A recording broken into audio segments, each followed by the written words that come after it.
என்ன சொல்கிறார்கள் பாருங்கள். அஜிப்து லிமன் ஜரா ஃபி மஜ்ரல் பௌலி மர்ரத்தைனி கைஃப யதகப்பர். இன்று மனிதர்கள் சர்வ சாதாரணமாக பெருமை அடிக்கின்றார்கள், தற்புகழ்ச்சி செய்கிறார்கள்.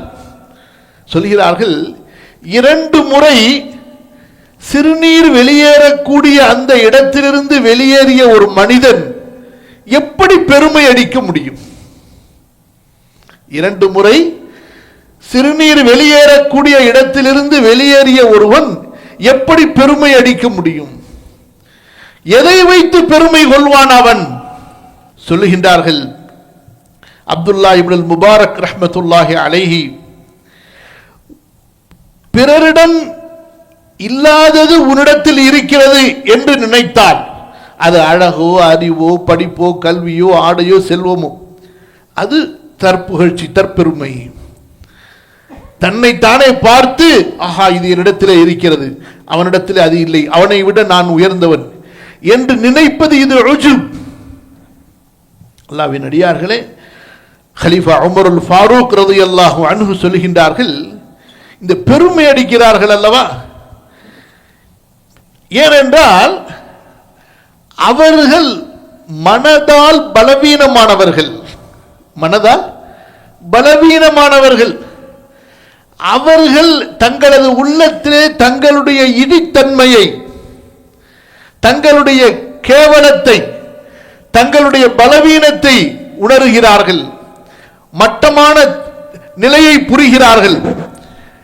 பிறகு பயந்து கொண்டு மக்கள் தன்னை மட்டமாக நினைத்து விடுவார்களோ என்பதற்காக அவர்கள் தங்களை பெருமைப்படுத்தி காட்டுகின்றார்கள். என்ன அர்த்தம்?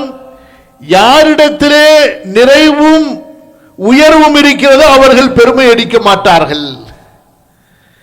பெருமை அடிக்கின்றார்கள் என்றால் அவர்கள் மட்டமானவர்கள், தங்களுடைய மட்டமான அந்த தன்மையை மறைப்பதற்கு பெருமையை வெளிப்படுத்தி தங்களை காட்டிக்கொள்கிறார்கள்.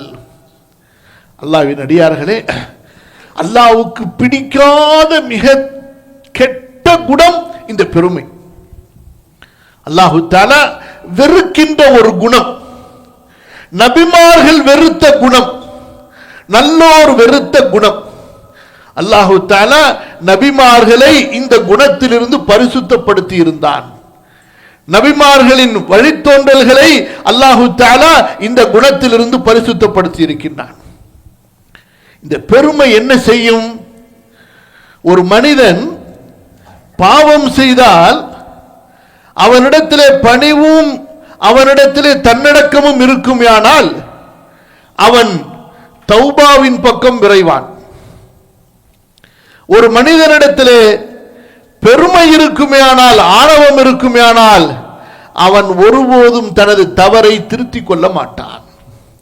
ஆதம் அலைஹிஸ்ஸலாத்து வஸ்ஸலாம் அவர்களும் அவர்களை வழிகெடுத்த இப்லீசுடைய உதாரணத்தை போன்று, ஆதம் அலைஹிஸ்ஸலாம் அவர்களும் தவறு செய்தார்கள். பயம் இருந்தது, பணிவு இருந்தது, அல்லாஹ்விடத்திலே தௌபா செய்து மீண்டு விட்டார்கள். இப்லீசும் தவறு செய்தான், இப்லீசும் அல்லாஹ்வுடைய கட்டளையை மீறினான். ஆனால் அவரிடத்திலே பெருமை இருந்தது, நிராகரிப்பாளனாக ஆகிவிட்டான், சபிக்கப்பட்டவனாக ஆகிவிட்டான். அல்லாஹ் பாதுகாப்பான்.